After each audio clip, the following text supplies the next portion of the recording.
Kanisa ni kuitaya jina. Kanisa ni barbo. Kanisa ni kafumo. Kanisa ni mkumbo. Ile mkumbo ya watu huko naonaka ni kusema sema ni njia nani munene na bakwenda ni wengi. Njia mwembamba nayo bakwenda na bondi paka madogo. Kumbe matumaini yako usitumainie barbo, usitumainie wingi, ujitumainie we mwenyewe. Bwana Yesu asifiwe. Useme kama mimi natoeka mwi dunia, ama naenda kurudishwa kwa mavumbi kule nilitoka. Kisha baadaye tuko nasikia saa kuko ufufuko. Wakati ya kule kufufuka atakafufuka kufufuko kani? Kwa sababu maufufuko itakuwa ni mbili. Kutakuwa ufufuko wa haki na kutakuwa ufufuko wa haya.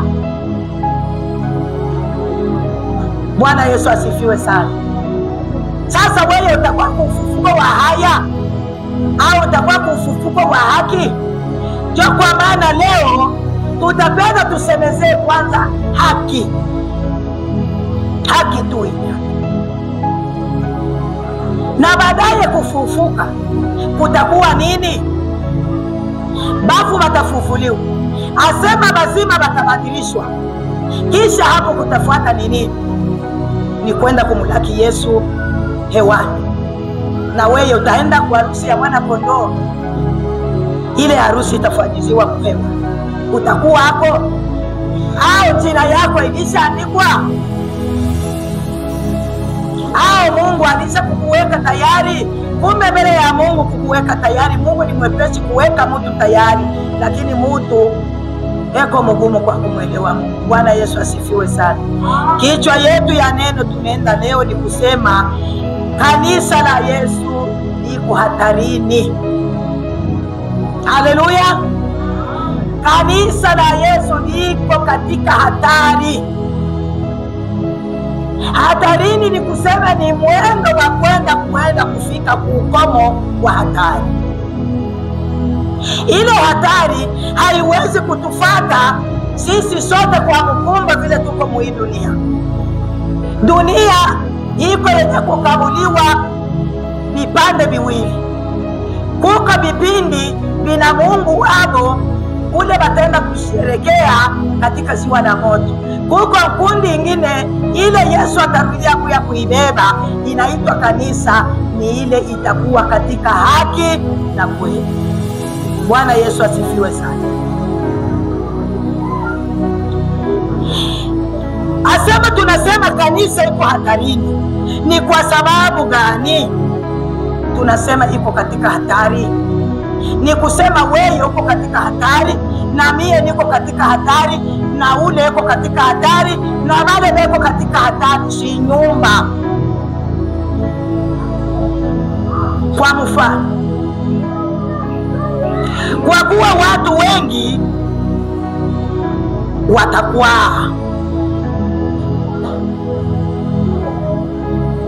kisha badala ya kukwala ni kuanguka. Tusome maandiko.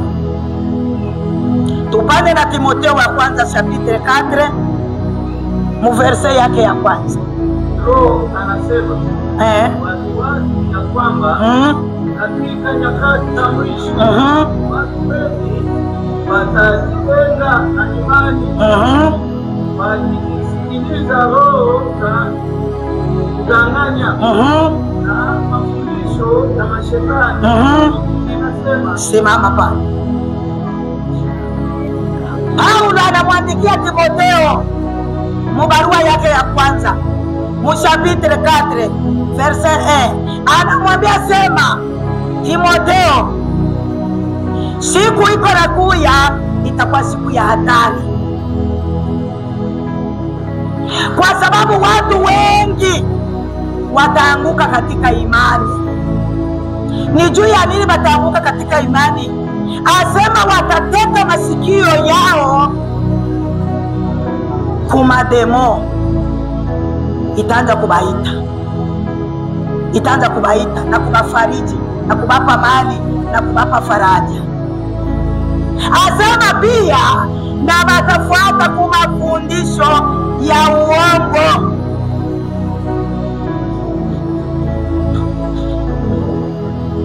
ndio kule kutakuwa nia yao. Asema na kutakuwa mafundisho isiyo ya kweli, na ile mafundisho ni kwa wale wanaopenda kupotoshwa kwa kukosa ufahamu, kwa sababu na Mungu mwenyewe anasema taifa yangu iko nahangaika kwa kukosa ufahamu. Na leo bado wataanza kutia masikio kumademo ile itaanza kumafariji na kufuata mafundisho ya uongo. Asema wale bantu ni kukosa kwa ufahamu, kwa sababu mwenye kuwa na ufahamu ni wakati wa kujua uko nao. Macho yako iko naona nini? Masikio yako iko nasikia nini? Kama unaanza kuizingatia ile uko nasikia na ile yenyewe uko naona, na ndio utakuwa na ufahamu wa kujua sema hii ni hatari. Sasa si hatari kwa hii dunia, kwa sababu hii dunia haiwezi kukabadilika. Batakabadilika ni bantu, ndio batakatoshwa hapa banawekwa pale, banatoshwa pale banawekwa pale, banaweka kikundi hiki na hiki kikundi huku. Haina dunia bulongo kutakuwa ni paka miti na manyumba itakuwa paka hivi. Bwana Yesu asifiwe sana. Lakini Bwana wetu Yesu Kristo alijua kusema hii maneno yatatokea. Kama alijua sema maneno yatatokea kabla ya mie kupaa kwenda mbinguni, hii maneno mpaka lazima itatokea. Beba Luka 18:8.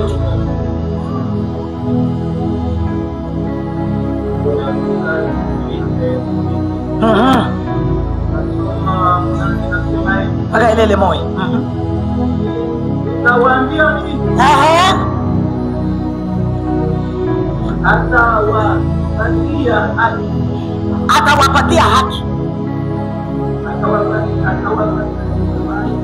Atawapatia haki hiyo. Lakini wakati Mwana wa watu anapokuja ataona imani katika dunia. Ulizo, unaona kule, mimi naona utaniendesha pole pole. Ningelizani hii meza ingelisogea hapa juu, kwa sababu utanikawilisha watu hapa watanikimbia. Hata kunikimbia watanikimbia sana juu niko na boboka hapa. Bwana Yesu asifiwe. Asema kukosa ufahamu utakufuata mafundisho ya uongo na kumademo ya kufariji bantu. Ni bongo. Mademo iko na kufariji bantu haina hapo, iko hapo. Mafundisho ya bongo haina hapo. Vile vyeno vinapita. Baba anasema tusifanye hivi, baba anasema tufanye hivi. Ni bongo iko na kulanda. Bwana Yesu asifiwe. Baba unibebe kwanza ule Luka. Tusikie kwanza kusema kwa Yesu alilaka namuna kani. Ninawaambia nini? Eyo. Wakati Mwana wa watu anapokuja. Oho. Tumupepe kwa. Asema yeye Mungu kwa kupatia mtu haki kunekalaka mbio mbio. Sasa alafu wakati atarudia, kweli kweli atakuta imani muhii dunia na mamu hii dunia. Ndio mwenyewe Bakristo banakuwa masikio yabo kumademo yenye kumafariji, ya kubapa utajiri, ya kubapa mabukwele, ya kubapa mandoa ya mafuta, ya kutafuta kutembelea Mungu. Ndio kuna kwa masikio. Yesu na yeye analia sema yeye alinipa haki mbio mbio. Eske wakati atarudia atakuwa kukuta imani? Bwana Yesu asifiwe sana. Asema na yo imani ni lazima pawe haki. Haki nayo ni lazima pawe imani tu, kwa sababu ni vitu viwili viko naenda pamoja. Haki iko naenda, imani nayo ya kusindikiza haki iko pale, kwa sababu hauwezi kuwa na haki ya kulapa kusema mie Mungu moja. Mimi mashetani haiwezi kukanidanganisha. Hakika mashetani haiwezi kukanidanganisha, lakini kama hauna imani ile haki itaenda kweli. Kwa kulapa sema hakika kwa mafundisho ya mashetani mie siwezi kukutwamo. Ataba fanye je, ataba nakuwa naanza kutabiri leko yulu, ataba naanza kuruka eko yulu ya malaka naanza kutabiri. Kwangu ile maneno Yesu alisha kusema haiwezi kunitosha katika imani yangu.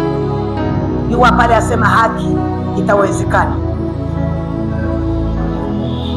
Kama tunasema Mungu ataleta haki mbio mbio. Ndio maana uko naona kuamini kwa mtu kuko kwepesi. Bwana Yesu asifiwe. Ndio anasema Mungu ataleta haki kwa watu mbio mbio. Lakini wakati Yesu atakapokuta imani, haki tunaipokea mbio mbio. Kuamini tunakuaminiaka mbio mbio. Sasa kushama pale penye kushikilia haki ile ulipewa na Mungu. Alikusamehe. Anasema yote ile ulifanya kwangu mimi naanza kuiona ni mavi.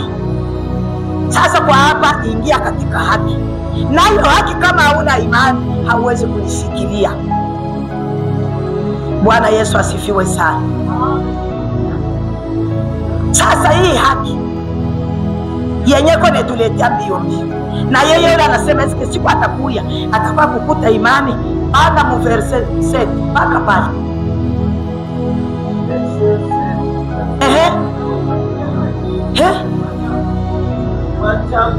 Wachagulishi wake ambao wana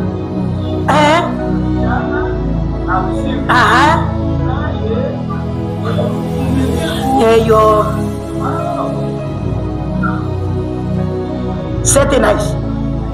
Bwana Yesu asifiwe. Asema yeye Mungu ni mvumilivu. Wakati tupo na muomba usiku na mchana, tuko najiweka ku presence yake. Mungu nisaidie nikaokoke, Mungu nisaidie nisikapotee. Sasa ni lazima haki ile tuitii, kwa sababu yeye mvumilivu wake kwende tuletea hayo haraka. Tuitii hadi mwisho wa dunia, hadi mwisho wa Yesu kuya.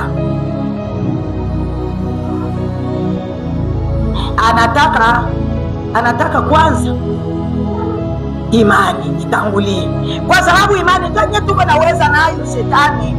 Kwa imani ndio kwenye tuko na shinda mateso yetu na magumu yetu na majaribu yetu, tuko na shinda ni kwa imani. Basi kwa imani mpendwa, hakuna kile kenye utafanya. Utakuwa paka mtu wa kuanguka kila siku. Asema na kwa imani ndio itetufikisha muhii siku ya hatari. Pasipo kuwa na imani muhii siku ya hatari tutatembea hapo je? Lazima paka tutakuwa kiingilio kiangu kinaishi. Tunaingia mu machambuzi. Tunasema hatari ni tamko ingine. Hatari mtamko ingine inasema hasara. Tamko hili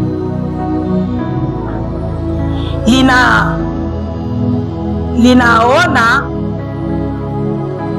tamko hili linakuwa na faraja kubale benyewe kuwa na haki na kuepuka munamna nyingi ile inaweza kutukwana, ile namna tunaweza kusikiana masikio yetu, ile namna tunaweza kuona na macho yetu, iwe namna yoyote, iwe kusikia kokote, ni lazima kuwe na faraja ya imani. Imani ndio itakwambia sema hiki kitu hata kinaonekana hakina kipya, hata kinaonekana hakiwezi kudumu. Ule mwenyewe atadumu ni mpaka Yesu peke yake. Bwana Yesu asifiwe sana. Asema tufanye nini basi?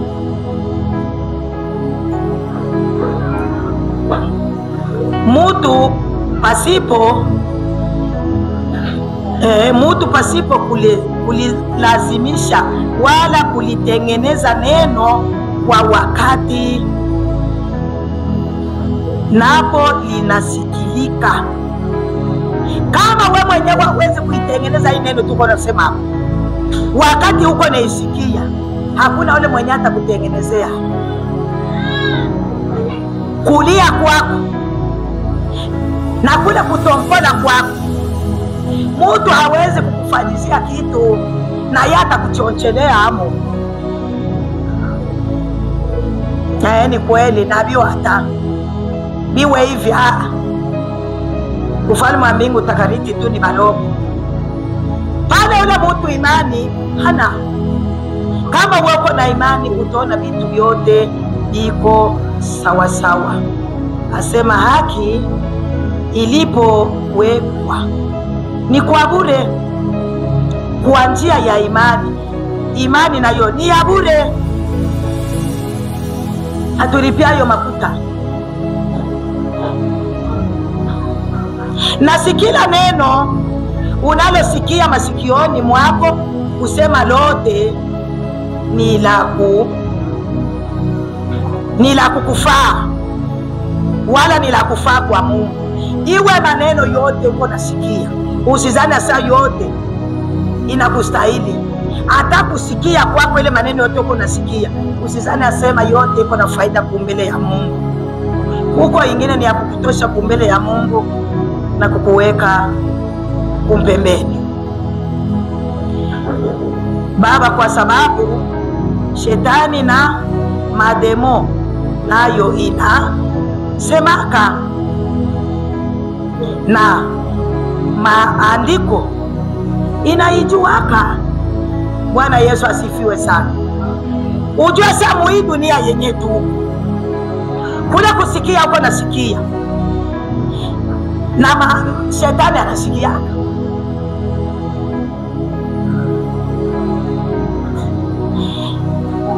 Shetani kama anasikia hii mademo ni bake bantu, ni bake batoto, ni bake bajumbe, na bo banasikiaka.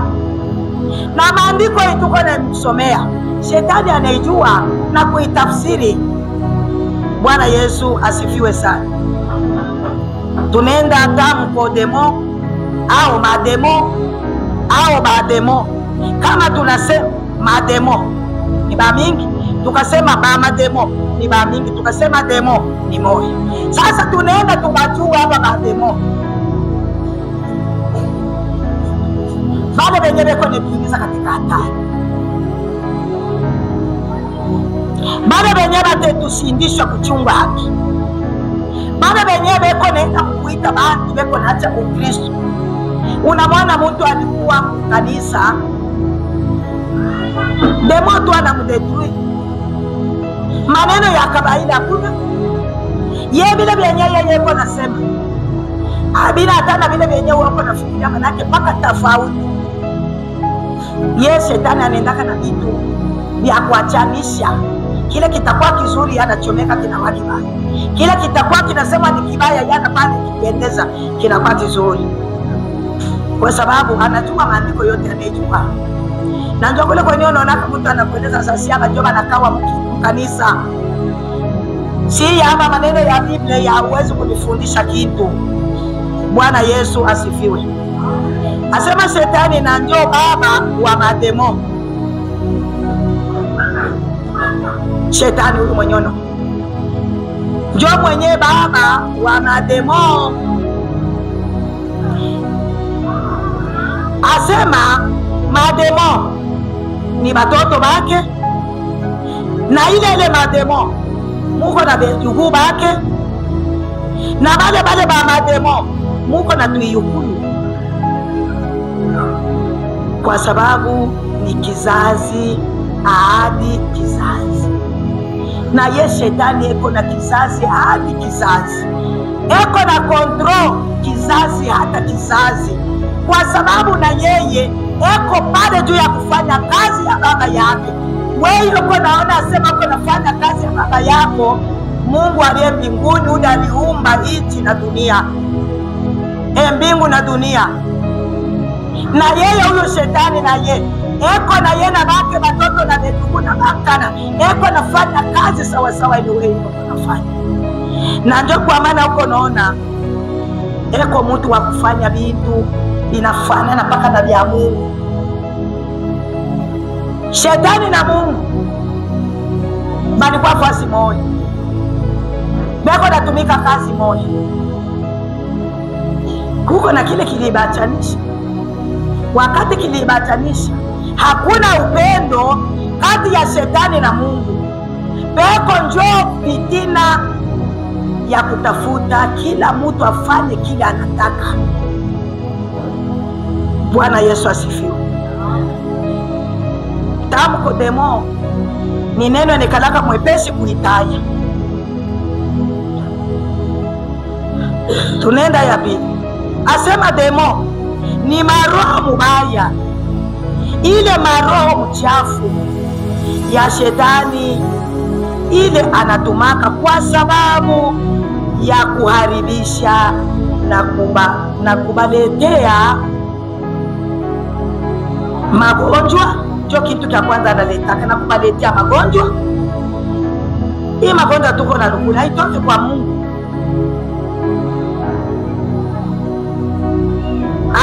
Anatosha shetani, anaanza kuzalisha watu mabilema. Unaona mtu anazaa mtoto kilema tangia mtumbo, ni mipango ya shetani. Na kupoteza ufahamu, unamwona mtu anakuwa kichaa, anaanza kulokota matiti barabarani. Ile yote haina mipango ya Mungu, ni mipango ya shetani na mademo yake. Ile mademo ni mijumbe ya shetani ya kufanya kazi na kukontrol kila mwili na bongo ya mtu. Kusekondi unawaza nini? Bwana Yesu asifiwe sana. Kama unaona mtu yuko na zara bilema, mtu analukula mazimu, anapoteza ufahamu, asiyue atalala wapi, asiyue atakula wapi, haina Mungu, ni ile mademo iko naenda kudetruile batu ba Mungu bali aliumba. Kwa sababu Mungu aliumba kila kitu kyote kwa mwanzo kilikuwa sawa. Mpaka anaumba hiki asema ni vema, akaumba hiki asema ni vema, asikuumba kitu kibaya. Bwana Yesu asifiwe sana. Huko naona mtu alikuwa tu mtu mzima, akili iko naenda mkuharibika.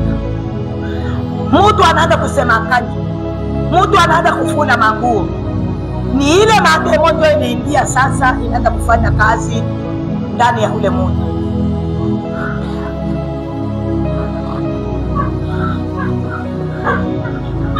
Unipeshu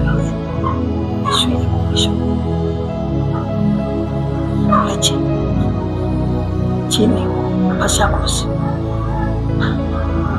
ngambo.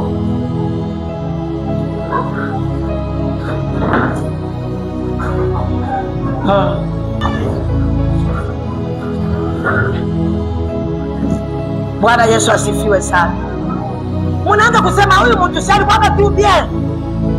Ni kitu gani kinamfikia? Usishangae ni demo anaingia anaenda kufanya kazi, kwa sababu kazi yake yeye ni mpaka kuharibisha. Hasina kazi ya kutengeneza siku hata moja.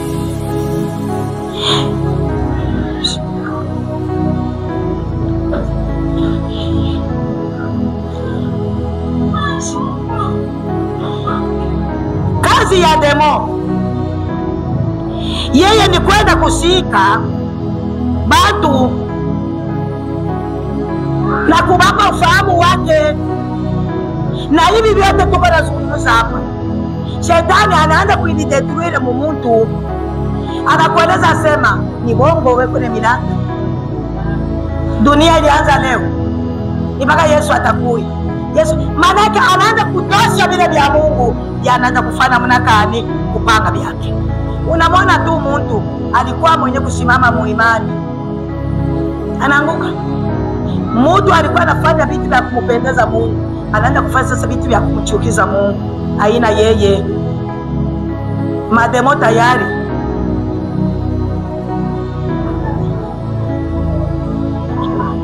Asema kibaya ni kuwa muhatari, hatujui kujitenga.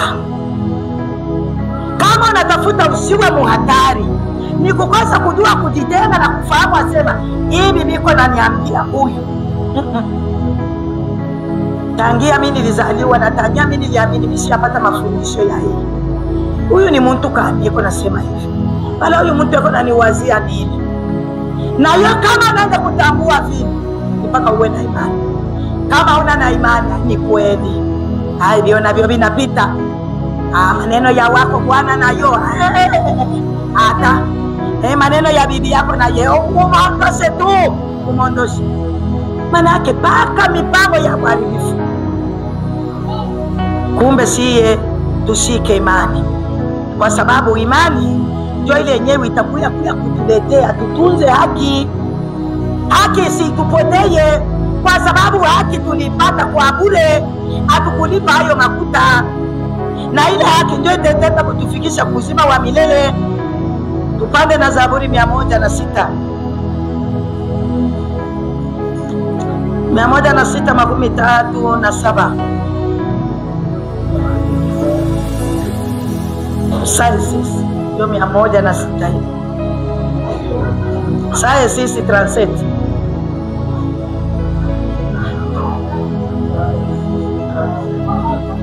Inasema nini? Ndio. Watatoa wana wao. Na binti zao. Hiyo. Simama pale. Bwana Yesu asifiwe. Asema kuishi kutuko nayo ni siku ya hatari. Asema kuko bazazi batatoa batoto yabo banaume au batoto yabo banamuke kuwa sadaka. Abana shiba kwa maisha imetukomalia. Hii maisha vile inakuwa nguvu. Bibi yangu nilienda kuuliza,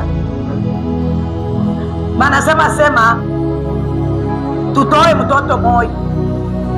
Kama tunatoa mtoto moja, ule mtoto anakufa na tutakuwa matajiri. Na ndio tuendeleshe maisha ya haba wengine. Bwana Yesu asifiwe. Tumupepe kwanza. Munabisha abana ako bale batu. Asema bibi yangu tutoe mtoto moja huko. Mimi nilikuwa na kijana moja mwenye nafahamu. Anasema sana mama mimi nazana watoto. Na nikiangalia niko nazana. Sasa kama mimi natosha mtoto moja, na mutoa kumikono ya shetani, anakufa, mimi naanza kupata makuta. Aba wenzake banaanza kufunda bie, banaanza kulala bie, banaanza kufunana ku maisha ya mzuri. Sasa mubaya huko wapi? Bwana Yesu asifiwe. Sasa kama ni bwana yako anakuambia vipi? mama utajisikiaje? Mekuko ba mama bengine banakubalia bale banaombaka maombi ya kusema sema baba huko wako usinipite mpaka unibariki baba, alafu hapa benye beko natembea kumapoda ni banani ale wanamke bavila tebika haina yeye ni mademo hii. Matayo 4:24.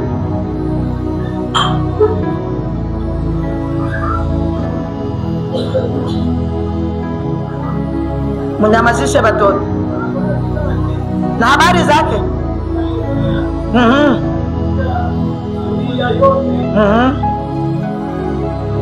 Wakampelekea wote waliokuwa na wawezi,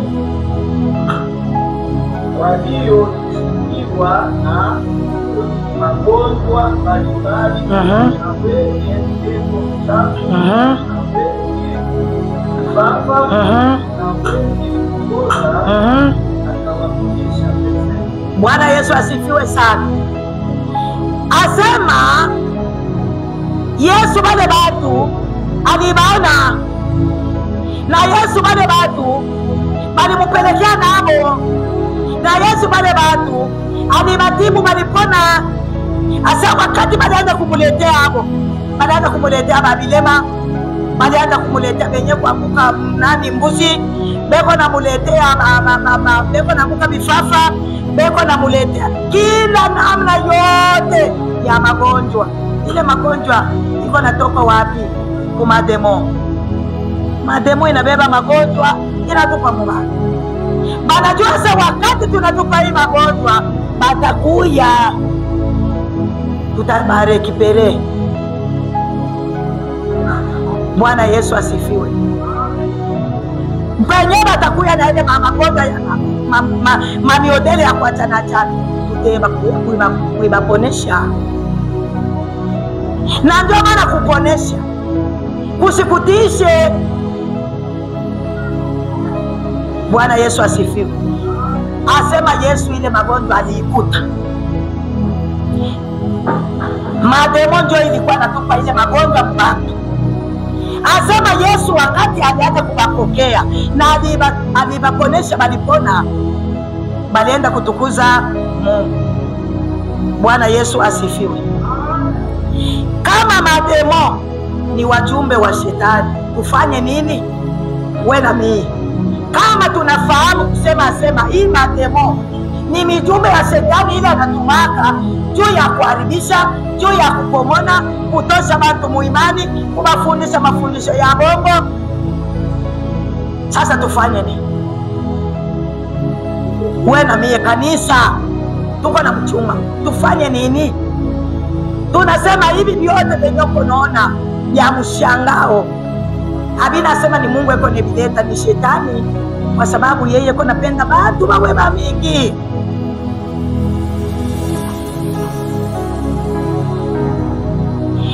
Asema nao wale wa roho mbaya, wale ama roho mchafu, hawajui kutenda mema, si mwadai hata moja. Hautaona demo kuambia sema ufanye vitu vizuri vya kumpendeza Mungu. Amina hapo. Yeko na kueleza ni vitu vya kumtukana Mungu. Yeko na kufundisha vitu vya kutukana watumishi wa Mungu. Yeko na kufundisha vitu vya kumdetruire Mungu. Yeko na kuregeza muimani yako mubitu vile vya kustajabu kwa sababu umukane Mungu. Sasa wewe unajua sema hii mademoni mijumbe ya shetani, uende kwanza utafakari, uwe na ufahamu. Soma barua ya Waamuzi.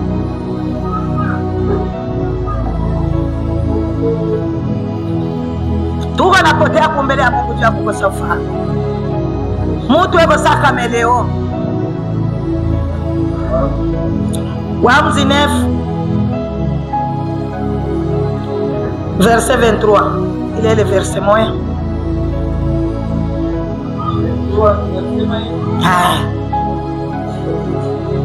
Na Mungu alituma roho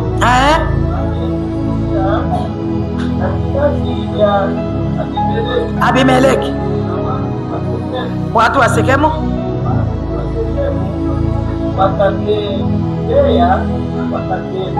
wakatetea Abimeleki kwa udanganyifu.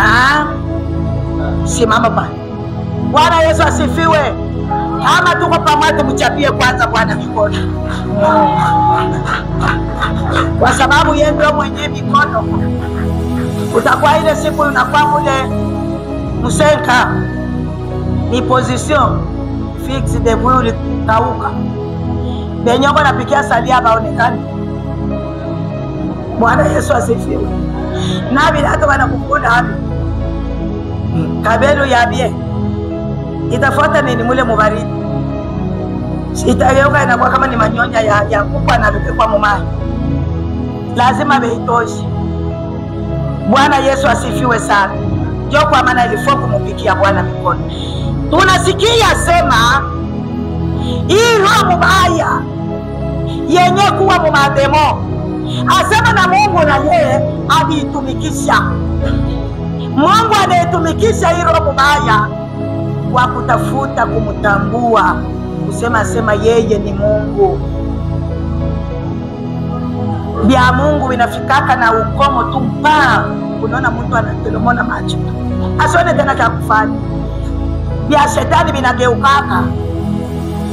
Tunasikia sema Abimeleki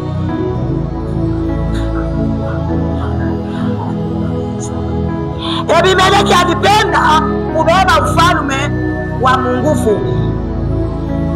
Abimeleki kwa kubeba ufalme wa mungufu alienda kuua watoto wa baba yake, banduku yake wote 17. Alibaua wote juu tu awe mfalme. Tena bule bufalme anaenda kuibubeba bufalme bwa Sekemu mudanganifu. Ule udanganifu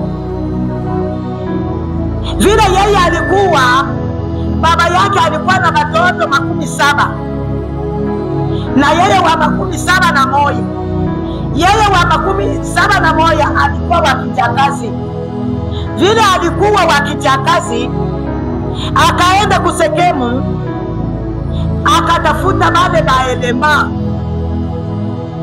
Kazi ya shetani munekalaka baelema kwa akaenda kubatafuta, bakamuunganisha na mayomba yake, bakasema mie na mimi niko mtoto yenu. Sasa neniambia sasa mchakule kitu hiki kimoja, mutatawaliwa na watoto mutatawaliwa na watu 17. Boba akasema hapana. Sasa kume mtawaliwe na mtu huyu moyo, mie niko nani mwipwa yenu, munifanyizie nguvu nitawale Sekemu yote na Israeli yote. Bale bantu bakaenda kwa ule Mungu balibali, bakaenda kwa Mungu balibali, bakatosha franga vipande vya fedha 50 bakamuletea. Na yeye vile vipande vya fedha akaita bale baabiliana, bale baromu bayo, bale bafuta bange, bale bado bashoku eneana akili, akebalipa ile mafuta. Bakatelemuka kule kubeteli, bakaenda kukuta watoto ba baba yake, bakaingia munyumba, bakazona wote, bakebasika mateka. Bakubasika mateka, bakenda nabo kujiwe moya ya mwali, bakebaua wote 17. Ukapona tu mtoto huyu. Sasa wakati Mungu pakuona vile anatawala kweli, anaanza kudirishia Sekemu yote na Israeli yote. Israeli ni nchi, Sekemu ni mugini. Akaanza kudirisha, bakuongoza ule muongozi wake miaka 3. Mungu akamtumia roho mbaya. Unaona, roho mbaya ni kitu kiko itilize juu ya mtu mwingine. Roho mbaya inakuyaka ni kukukusudia kwa kusema fulani ni mpaka atamfanya kitu kibaya. Manake ile roho mbaya inakuja inaingia, ile roho mbaya inaingiaka, haina asema ile roho mbaya inekalaka ni kitu kizuri, nikiakuya kutenda vibaya, ile roho mbaya initumikisha Abimeleki, na ye Mungu anaitumikisha, inaenda kuingia mubale ba sultani bake, bale bote balikuwa manotable bake, ikaleta mvurugo, na ile mvurugo hakuna kusikilizana tena. Pakumaliza kutokusikilizana na Abimeleki, bakamutumia roho ya unabii kusema wewe uko paka mfalme, na Abimeleki alikufa anakufa kwa sababu musikilizano ya wale mayomba yake na wale watu wote wa Sekemu haikuwa hapo tena. Mungu anakuja kumudetruire muile ile roho mbaya ilikuwa ndani ya Abimeleki. Mungu na yeye anaongeza roho mbaya nyingine ya kubatenganisha. Mjua sema hata matengano inaingia ndani ya kanisa, haina Mungu, ni shetani ndio mwenye anaitaka, anatuma wale mademo wake banakuya kubeba ile maroho ya mapio banekana bale batu benye banaonekana twase aba jo bantu bangufu mukanisa, aba bakasimamia kitu lazima paka kifanyike. Ile demo inakuya inakuwa kwanza kuanza kuibaletea mifano, wewe ndio batakutapa, wewe batakusifi kintu kani kenye utaonea unebaona bobe yenye vile beko nafanya. Maana yake anaanza kubamba mpaka mapioi, mvurugo imeingia. Lakini wakakusikia mtu mwingine anasema ni maneno mwepesi, demo kama anaweza kubamba mkanisa bantu seti iwa sana kanisa ndio mwendo epita, na ye huyu demo ndio aliingia muaba benye bali muwekaka awe mfano. Bananza division, huyu asabi yenye koneza nake ni amuri, huyu naye asabi tutafanya hivi, ufalme unaharibika. Abimeleki alikufa. Tuko ni namba ya mademo, utakuwa kushangaa sibali kwa kanisa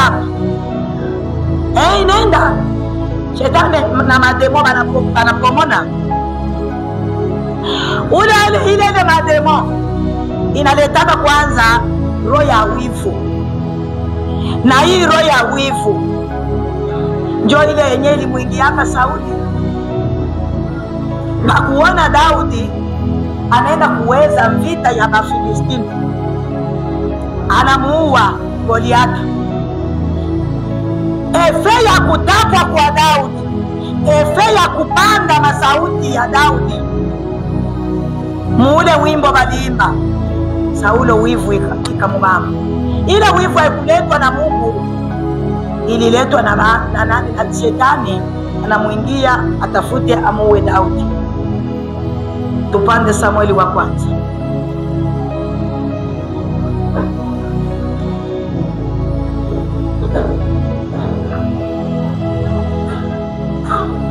Samueli wa kwanza 18:9.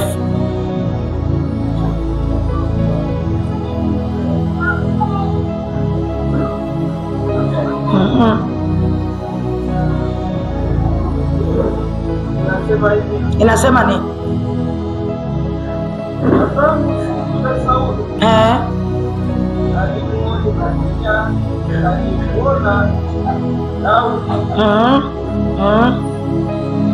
asali mwonea nani Daudi nini?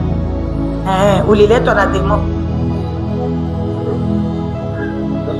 Twende na kuwa kesho yake mbaya toka Mungu ya kwa Sauli ya nyumba ya Daudi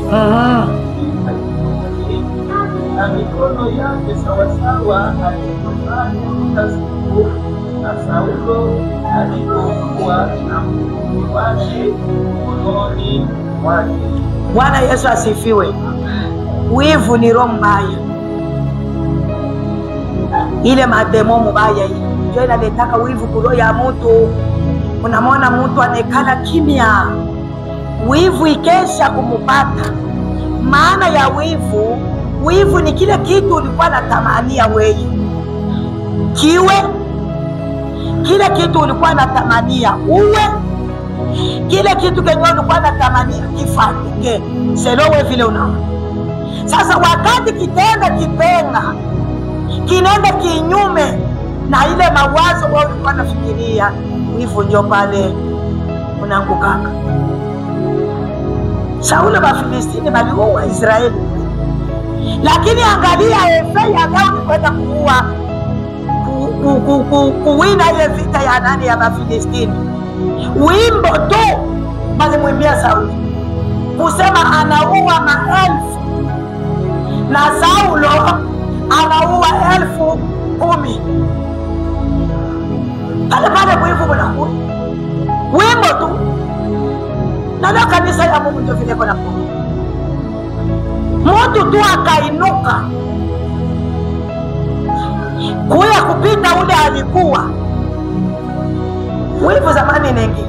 Kwa sababu kama unasoma maandiko inasema wakati Saulo wivu ikamwingia, akasema njoo hapa banamuimbia, njoo wimbo tu.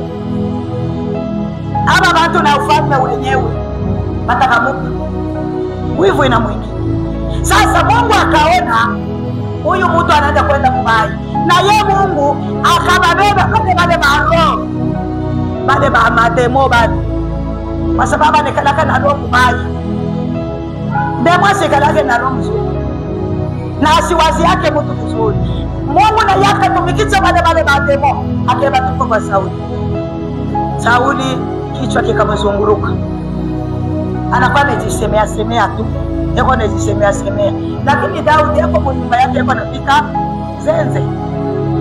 Daudi pakutoka mwangalie Sauli yule na mkuki. Ule mkuki wa Sauli haukutiwa wala hakuiweza hata kuinyanyua, kwa sababu Mungu anafuruga kwanza akili ya Sauli. Na ndio maana unaona watu alikuwa na imani kabisa, eko nafanya vitu vya watu beko na sifia, eko nafanya makazi ya watu beko naona sabweni huyu ni mtumishi wa Mungu. Mwivu bukasha ingia, basi kunaishi na yeye anakuwa naona mwivu kwa wenzake. Yuwasha Mungu wakati atakutumia ile roho mubaya ni yako ya kukushindisha, na karama yote inakufa, iwe ya buhubiri, iwe ya buimbaji, iwe ya kutoa, iwe ya kuangalia bahati, yote inaanguka, kwa sababu mule ndani ya ile kazi ya Mungu unaingiza hapo wivu. Bwana Yesu asifiwe. Leo tuko nebiona hata watoto wetu hapa baimbaji, unaona kama yeye anaimba muile masiku banamutapa, unaona na kuraji anaiweka mema siku, ataona tu mwenzake tu na yeye anapenda kuinuka, asema amsogelee, mambo inaanza. Bwana Yesu asifiwe sana. Asema lakini wale roho wana akili. Unaona ile maroi iko na akili, tena iko na ufundi. Maro mbaya, maro ile iko na tumwa na mademo, iko na ingia mubanga. Usizana sana akili, iko na akili yote ya kwenye yake. Tena paka yo ile mademo, iko na ufundi kwa kudetruire ile mtu kumikono ya Mungu, kumtupa kumikono ya Shetani. Bwana Yesu asifiwe. Tumuchapie kwanza Bwana, tusilale. Tunaanza kudetaye kazi sasa ya Shetani ile iko natumika mubaya. Kazi ya mademo ile iko nakuya kudetruire kazi ya Mungu. Kazi ya demo ile iko nakuya kufundisha watu ya bongo. kubatosha kumbele ya Mungu. Panda mu Wafalme wa kwanza chapitre 22 verset 22 à 24.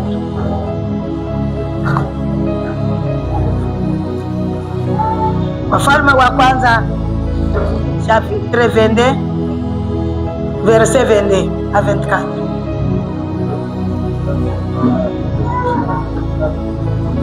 Hapa sasa napenda unyangule sauti kwa sababu sitaanza kupita.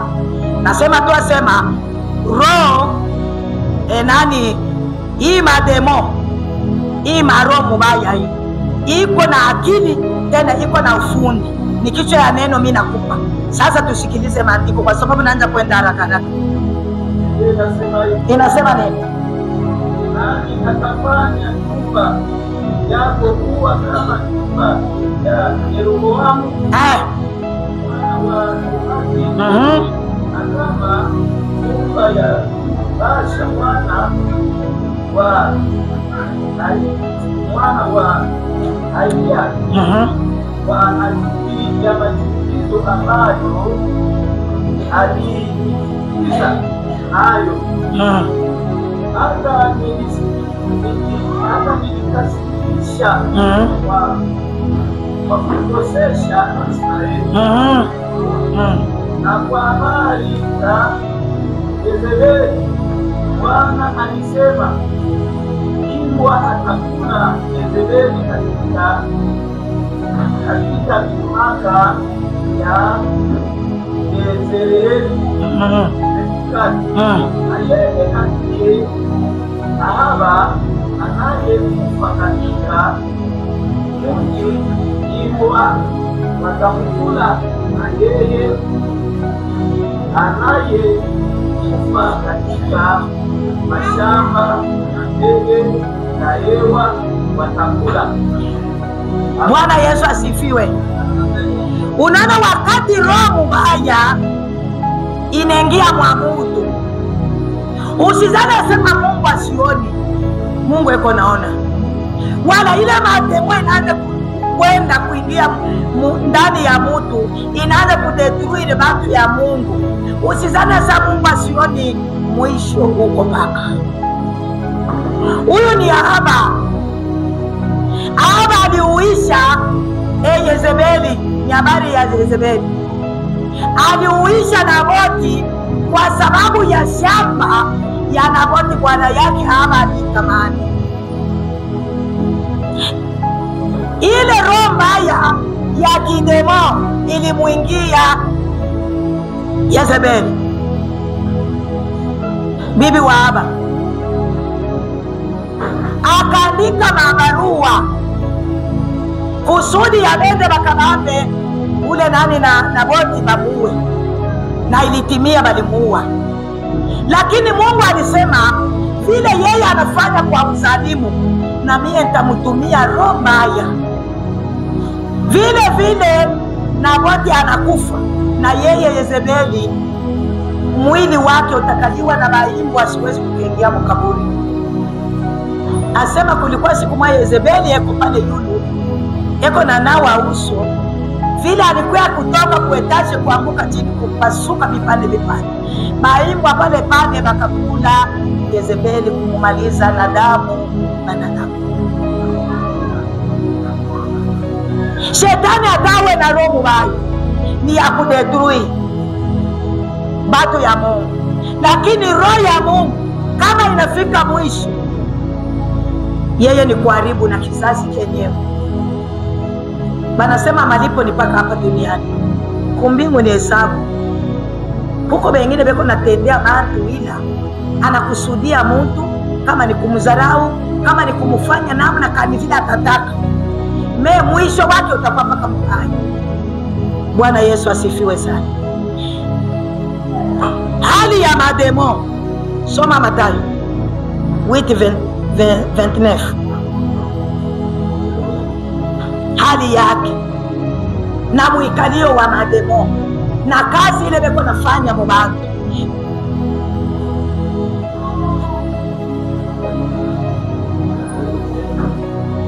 8:29.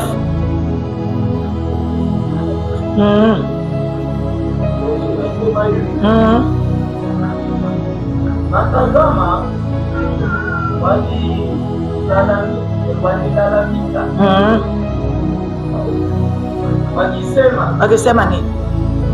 Una nini nawe wewe mwana wa Mungu? Wewe umekuja hapa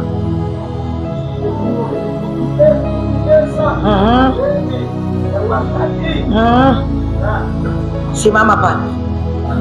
Asema Yesu wakati alikuwa iko nenda, alienda kukutana na bantu bamazimu haba bawili, pepo mchafu yenye kumayala tele. Asema wakati balimuona bo benyewe akaenda kujisemea. Na ndio pile nakwambia, sema mpendwa, mademo inakalaka kama masikio tena, mademo inajuaka kila kitu kyote. Juu ya nini mademo ilimtambua Yesu? Asema bakamuona tu banalalamika. Asema tuna nini na weye, na unakuya kututesa zamani na wakati bado. Kumbe hii mademo inajuaka, asema huko benye kutegemea kuteswa. Na ndio kwa maana beko nafanya, beko natumika kazi 24 bila kuchoka, nijua barekipere. Banajua asema mwisho wetu huko paka. Banamwambia Yesu, ni juu ya nini unakuya zamani huku kwetu, na wakati wa kututosha katika mili ya watu na kututosha katika mawazo ya watu hauyaenea? Ulizo Shetani, demo anamuuliza Mungu, na ujua sema demo eko na nguvu, eko na akili yote ya kuenea. Hauna kile kenye utamficha mawazo yako aneyo. Kama unawazaka vitu vya kung'ambo ya Mungu anajua. Na ndio kwa maana na yeye anakuya na yake mafundisho anasimamisha, anakuya na yake mafundisho na yana badilisha ya Mungu anatia yake. Kumbe anajua asema mwisho wao huko hapo. Kuna neno ninapenda kumaliza nayo, ni kusema namna ya mademo na muikalio wabo na makazi yabo tunasimamia hapa, kwa sababu muda wangu unesha kukonga. Naangalia tuko na ibada ingine, kwa hivi yote inabakia huko, tutaimaliza mchumba ikono. Bwana Yesu asifiwe. Tuchape kwanza, kwa sababu kama tunasema tuimalize, tunapaswa kufika 12 ndio tutaimaliza. Vile kuko ibada yengine tunasimamia hapa kusudi tubebe ibada yengine.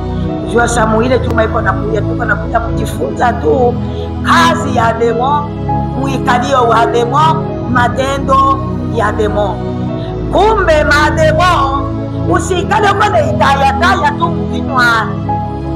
Mademo iko na masorte mingi ya kutafuta kukutosha ile haki Mungu alikupa, na ye kupandikiza amo kitu kingine kinaanza kukusumbua, kupandikiza amo roho ingine, kupandikiza roho mbaya mchafu ishokusatire kazi ya Mungu inapandikiza. Wasema ile mademo, nawe mwenyewe utafungula masikio ya kuisikia. Siku iko hapo ya kwenda kujikuta mwebote katika ngela ya moto. Mungu apate kubariki neno hii kwa jina la Yesu, amina.